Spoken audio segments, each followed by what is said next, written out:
Friend, you don't have a reassurance issue. You have a pattern. And in this video, we're going to talk about exactly what that pattern is. Let's get into it. This pattern is called the validation loop, led by several different phases that we all find ourselves in. And we're going to go step by step, brief breakdown of what that might look like. It all starts with people who might experience emotional neglect or neglected emotions. Basically, emotional neglect is what didn't happen, especially when we were younger. That could look like, hey, maybe you were a champ at self soothing because no one really ever asked you if you were okay, or took time to hear you or understand your emotions or even affirm them in some way.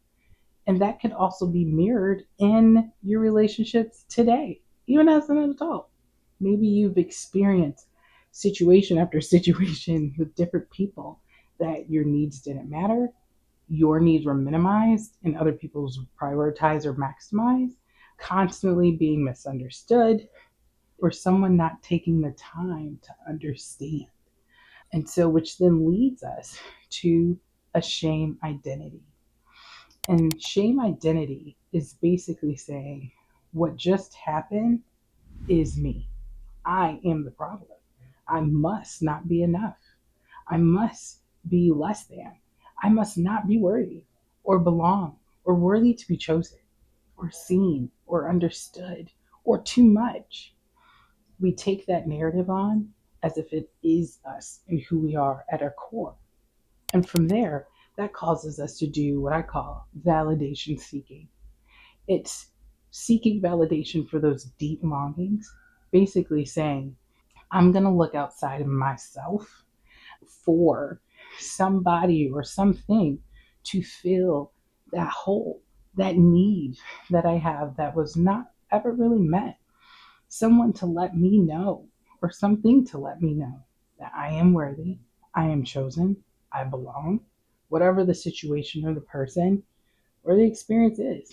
It can even show up for people who are very goal oriented, but to a way that when rejection comes, it kind of knocks you down, especially if you are constantly achieving and getting this certification and that thing to feel good about yourself, to feel proud of yourself, because maybe all of your worth was in that thing.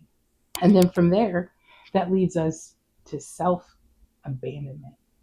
Self abandonment basically says all the things that I am, my emotions, my needs, my thoughts, pushed to the side at the expense and the cost of the connection. For example, constantly being minimized and you allow it to happen just so you can be at peace, a false illusion of peace with somebody else. Or you find yourself constantly misunderstood. So you over explain to the point that you're sharing so much of you to people who don't need to that much of you because you don't want to risk again being misunderstood, feeling like too much. That leads us what I like to call relational anxiety. Basically, having an intense worry or fear about the relationship, that connection. Are we okay? Are we good? And that could be, am I okay here at this job? Am I okay with my supervisor? Am I okay with, my partner, my friends, my family? I can't have them thinking what I believe, that I am not enough or I don't belong or I'm not accepted or not worthy. And then that loop continues. Round and around we go. The goal is always to find home within yourself. So no matter what happens around you, you stay secure. You stay home and you stop self abandoning for the sake of needs that became unmet.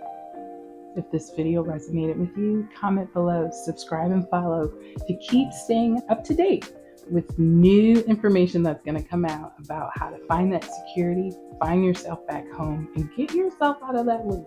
Welcome home.